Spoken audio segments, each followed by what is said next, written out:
So presentation ಆಗಿದೆ. ಒಬ್ಬೊಬ್ಬರಾಗಿ ತಮ್ಮ ಹೆಸರು ಊರು ಹೇಳಿ ತಮ್ಮ ಅಹವಾಲನ್ನ ಸಲ್ಲಿಸಬಹುದು. ಯೋಜನೆಗೆ ಸಂಬಂಧಿಸಿದಂತೆ ಸಂಕ್ಷಿಪ್ತವಾಗಿಲಿ ಎಲ್ರಿಗೂ ಮಾತಾಡಕ್ಕೆ ಅವಕಾಶ ಕೊಡ್ತೀವಿ. ತಮ್ಮ ಅಹವಾಲನ್ನ ಯೋಜನೆ ಪರವಾಗಿ ತಾವೆಲ್ಲ ಮಾತಾಡ್ಬೋದು. ಹಾಗೆ ಎಲ್ರಿಗೂ ಅವಕಾಶವಾಗೋದಕ್ಕೆ ಸ್ವಲ್ಪ ಸಂಕ್ಷಿಪ್ತವಾಗಿ ಮಾತನಾಡಬೇಕು ಅಂತ ಈ ಮೂಲಕ ತಮ್ಮಲ್ಲಿ ಕೇಳ್ಕೊಳ್ತೀವಿ. ಒಂದ್ ನಿಮಿಷ, ನೀವು ಸಂಕ್ಷಿಪ್ತ ಅಂತ ಮಾತಾಡ್ಲಿಕ್ಕೆ ಬರೋದಿಲ್ಲ. ಇದು ಸಾರ್ವಜನಿಕ ನೀವು ಅಹವಾಲು ಕೇಳಬೇಕು. ಕೇಳುವ ಪೇಷನ್ಸ್ ನಿಮಗಿರಬೇಕು. ಯಾರು ಸಂಕ್ಷಿಪ್ತ ಯಾರ್ಯಾರು ಏನ್ ಮಾತಾಡ್ತಾರೋ ಅದನ್ನ ಕೇಳುವ ವ್ಯವಧಾನ ನಿಮಗಿದ್ರೆ ಮಾತ್ರ ಕರಿಬೇಕು ಸಭೆನ. ಆ ವ್ಯವಧಾನ ಇದೆಯಾ? ಏನ್ ಸಂಕ್ಷಿಪ್ತ ಮಾಡಬೇಕು? ಏನ್ ಸಂಕ್ಷಿಪ್ತ ಮಾಡಬೇಕು? ನಮ್ಮ ಇಡೀ ಜೀವನ ಹೋಗ್ತಾ ಇದೆ, ನೀವು ಸಂಕ್ಷಿಪ್ತ ಮಾಡೋದು ಏನನ್ನ? ಏನ್ ಸಂಕ್ಷಿಪ್ತ ಮಾಡ್ತೀರಿ? ನಮ್ಮ ಭವಿಷ್ಯ 100 ವರ್ಷದ ಪರಂಪರೆ ಇದು ಹೋಗ್ತಾ ಇದೆ, ಅದನ್ನು ಸಂಕ್ಷಿಪ್ತವಾಗಿ ಹೇಳ್ಬೇಕಾ? ನೀವು ಜನರ ಧ್ವನಿಯನ್ನ ಹತ್ತಿಕ್ಕುವಂತ ಕೆಲಸ ಸರ್ಕಾರ ಮಾಡಬಾರ್ದು, ಅಧಿಕಾರಿಗಳಾಗಿ ನೀವು ಮಾಡಬಾರ್ದು. ನೀವು ಕೇವಲ ನಮ್ಮ ಧ್ವನಿಯನ್ನ ತೆಗೆದುಕೊಂಡೋಗಿ ಸರ್ಕಾರ ಮುಡಿಸೋದಷ್ಟೇ ಕೆಲಸ ವಿನಃ ನಮ್ಮನ್ನ ಹತ್ತಿಕ್ಕುವ ಕೆಲಸ ನೀವು ಮಾಡ್ತಾ ಇದ್ದೀರಿ.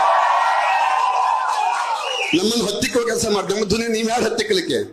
ನಿಮಗೇನು ಅಧಿಕಾರ ಯಾರು ಕೊಟ್ಟಿದ್ದಾರೆ? ಯಾರು ಕೊಟ್ಟಿದ್ದಾರೆ ನಿಮ್ಗೆ ಅಧಿಕಾರನ? ಇವತ್ತು ಈಗೇನು DPR ನಿಮ್ಮ ಬಗ್ಗೆ ಓದಿದಿರಿ, ವಿಜಯ್ ಅವರು ಏನು ಓದಿದಿರಲ್ಲ, ಇದನ್ನು ಹರಿಕತೆನಾ ಇದು?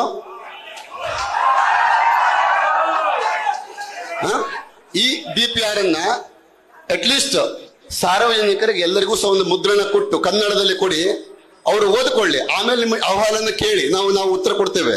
ಇವತ್ತು ಬಂದು ನಿಂತ್ಕೊಂಡು 10 ನಿಮಿಷದಲ್ಲಿ 40 ನಿಮಿಷದಲ್ಲಿ ನೀವು ಕೇಳ್ಕೊಂಡು ಜನರ ಹತ್ರ ಪ್ರಶ್ನೆ ಕೇಳಿದ್ರೆ ಜನ ಏನ್ ಕೊಡ್ಬೇಕು? ಜನ ಸಾಮಾನ್ಯ ಅರ್ಥ ಆಗ್ಬೇಕಲ್ಲ.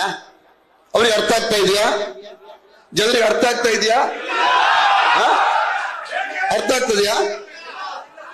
ಸಾರ್ವಜನಿಕ ಅಹವಾಲನ್ನು ಕಡಿಬೇಕಾದ್ರೆ ನಿಮ್ ಸುಪ್ರೀಂ ಕೋರ್ಟ್ ಆದೇಶ ಏನ್ ಹೇಳಿದೆ? ನೀವು ಏನು ಮಾಡ್ತಾ ಇದ್ದೀರಿ ಅದನ್ನ ಸಾರ್ವತ್ರಿಕವಾಗಿ ಕೊಡಬೇಕು. DPR ಕೊಟ್ಟಿದ್ದೀರಿ ಅಂತ ಹೇಳಿದ್ರಿ, ಎಲ್ಲಿ DPR ಕೊಟ್ಟಿದ್ದೀರಿ? ಕೊಡ್ಲಿಲ್ಲ ಇವತ್ತಿಗೆ. ಒಂದು ಈ DPR ಸಂಬಂಧಪಟ್ಟಂತೆ ಬೇಡ, ಈಗ ನೀವು ಅದು ಸೂಕ್ಷ್ಮತೆ ಇದೆ ಅಂತ ಇಟ್ಕೊಳ್ಳೋಣ, ಒಪ್ಕೊಳ್ತೇನೆ. ನೀವು ಇವತ್ತಿಗೆ ಓದಿದ್ದೀರೋ ಇದನ್ನ ಸಾರ್ವಜನಿಕರಿಗೆ ಕೊಟ್ಟಿದ್ರೆ ನಾವು ಸಿದ್ಧತೆ ಮಾಡಿ ಬರ್ತೀವಿ. ನಿಮ್ಮ ಜನ ಕೂತ್ಕೊಳ್ಳಿ, ನಾವು ಮಾತನಾಡ್ತೇವೆ. ನಿಮ್ಮ ಸೈಂಟಿಸ್ಟ್ ಯಾರಿದ್ದಾರೆ ಅಥವಾ ನಿಮ್ಮ ಭೂ ವಿಜ್ಞಾನಿಗಳು ಯಾರಿದ್ದಾರೆ, ಸರ್ಕಾರದ ತಾಂತ್ರಿಕ ವಿಜ್ಞಾನಿಗಳು ಯಾರಿದ್ದಾರೆ, ಕರೀರಿ. ನಾವು ಸಹ ನಮ್ಮ ಕಡೆಯಿಂದ ನಾವು ಎಲ್ಲ ಸೈಂಟಿಸ್ಟ್ ಇಂದ ಹಿಡಿದು ಎಲ್ಲರನ್ನೂ ಕರೆಸ್ತೇವೆ, ಕೂತ್ಕೊಂಡು ಚರ್ಚೆ ಮಾಡೋಣ. ಬೇಕಾದ್ರೆ ಇನ್ಸೈಡ್ ಚರ್ಚೆ ಮಾಡಬೇಕು ಅಥವಾ ಪಬ್ಲಿಕ್ ಅಲ್ಲಿ ಚರ್ಚೆ ಮಾಡಬೇಕು, ಮಾಡಕ್ ನಾವು ಸಿದ್ಧ ಇದ್ದೇವೆ. ನೀವು ರೆಡಿ ಇದ್ದೀರಾ? ನೀವು ಸಿದ್ಧ ಇದ್ದೀರಾ? ಯಾವುದಾದ್ರೂ ನಾವು ರೆಡಿ ಇದ್ದೇವೆ, ಸಿದ್ಧ ಇದ್ದೀರಾ? ಇದ್ರ ಬಗ್ಗೆ ಬೇಕು, ನಮ್ಮ ವಿಚಾರ ಬೇಕು. 2006ನೇ ಇಸ್ವಿಯಲ್ಲಿ ಈ ಯೋಜನೆ ಬಗ್ಗೆ ನೀವು ಶುರು ಮಾಡಿದಂಥದ್ದು. ಈಗ 2024ಕ್ಕೆ ಬಂದಾಗ 10,000 ಕೋಟಿ ಬಂತು. ಪ್ರಾರಂಭದಲ್ಲಿ 4,000 ಕೋಟಿ, 6,000 ಕೋಟಿ, 8,000 ಕೋಟಿ, 10,400 ಕೋಟಿಗೆ ಬಂದ್ಬಿಟ್ಟಿದೆ. ಈಗ ಕಾರ್ಯ ಪ್ರಾರಂಭ ಆಗುವ ಮೊದಲೇ 17 ವರ್ಷದಲ್ಲಿ ಇದರ ವೆಚ್ಚ ಇದೆಯಲ್ಲ, ಒಂದಕ್ಕೆ ಎಷ್ಟು ಮಟ್ಟ ಆಯ್ತು? 10,500 ಕೋಟಿ ಆಯ್ತು. ಸರಿ, ಈ ಪ್ರಾಜೆಕ್ಟ್ ಅಲ್ಲಿ ನೀವು ಏನು ವೆಚ್ಚವನ್ನು ಮಾಡಿದಿರಿ, ಯಾವುದಕ್ಕಾಗಿ ಮಾಡ್ತಾ ಇದ್ದೀರಿ? ಸರಿ, ಇಷ್ಟಕ್ಕೂ ಸಹ ನೀವೇ ಒಂದು ಮಾತನ್ನ ಕೊನೆಯ ವಿಡಿಯೋ ಪ್ರೆಸೆಂಟೇಷನ್ ಮಾಡೋ ಸಂದರ್ಭದಲ್ಲಿ ಕೊನೆಯ 1 ನಿಮಿಷದಲ್ಲಿ ಹೇಳಿದಿರಿ. ಏನ್ ಹೇಳಿದಿರಿ ಇದರಲ್ಲಿ? ಕೊನೆಗೆ ಇದನ್ನ ನೀರನ್ನ ಮೇಲ್ಗಡೆ ಎತ್ಕೊಳ್ಳಿಕ್ಕೆ, ಸಾರಾಗುವಾಗ ಹೋಗ್ತದೆ, ಮೇಲ್ಗಡೆ ಎತ್ಕೊಳ್ಳಿಕ್ಕೆ ವಿಂಡ್ ಮಿಲ್ ಮತ್ತು ಸೌರ ವಿದ್ಯುತ್ ಅನ್ನು ಬಳಸ್ತೇವೆ ಅಂತ ಹೇಳಿದ್ರಿ ನಿಮ್ಮ ವಿಡಿಯೋದಲ್ಲಿ. ಈಗ ಇದೆ. ಹಾಗಿದ್ರೆ ಅದೇ ವಿಂಡ್ ಮಿಲ್ ಅನ್ನ ಅಥವಾ ಸೌರ ವಿದ್ಯುತ್ ನೀವು 2,000 ಮೆಗಾವ್ಯಾಟ್ ನಲ್ಲಿ ಉಪಯೋಗಿಸ್ತೀರಿ ಅಂತ ಆದ್ರೆ ಇದನ್ನ ಪ್ರಾರಂಭಕ್ಕೂ ಸಹ ಸಂಪೂರ್ಣ ಮಾಡಿದ್ರೆ ಇಡೀ ಪರಿಸರ ಉಳಿತದಲ್ಲ.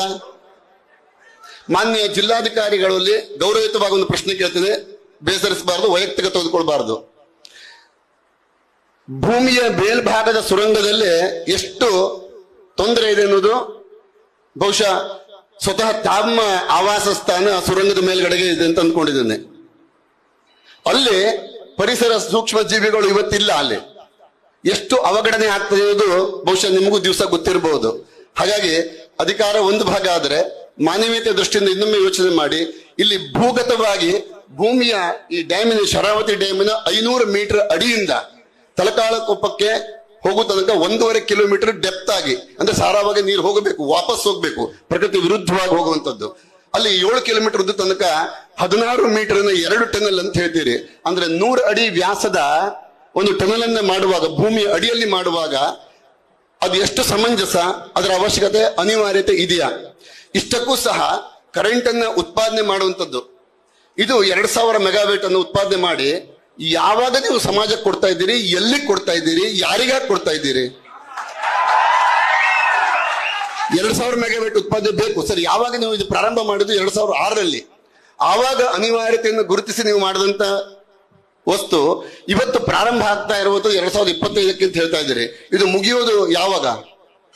ಆ ಸಂದರ್ಭದಲ್ಲಿ ಈ ವಿದ್ಯುತ್ ಬೇಡಿಕೆ ಇಷ್ಟಕ್ಕೆ ಇರ್ತದ? ಇದರ ಅನಿವಾರ್ಯತೆ ಉಂಟಾ? ಅವಶ್ಯಕತೆ ಇದೆಯಾ?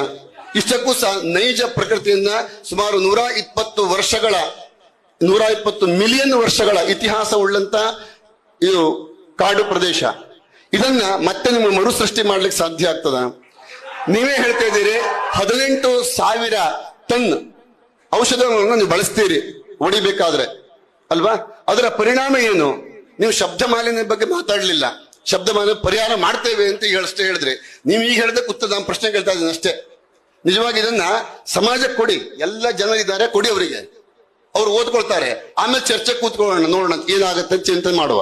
ಅದನ್ನು ಹೊರತುಪಡಿಸಿ ನೀವೇನನ್ನೂ ಕೊಡದೆ ಜನರ ಕಣ್ಣನ್ನ ಕಟ್ಟಿಕೊಂಡು ವ್ಯವಸ್ಥೆ ಮಾಡೋದಿದೆಯಲ್ಲ, ಇದು ಸರಿಯಾದ್ದಲ್ಲ.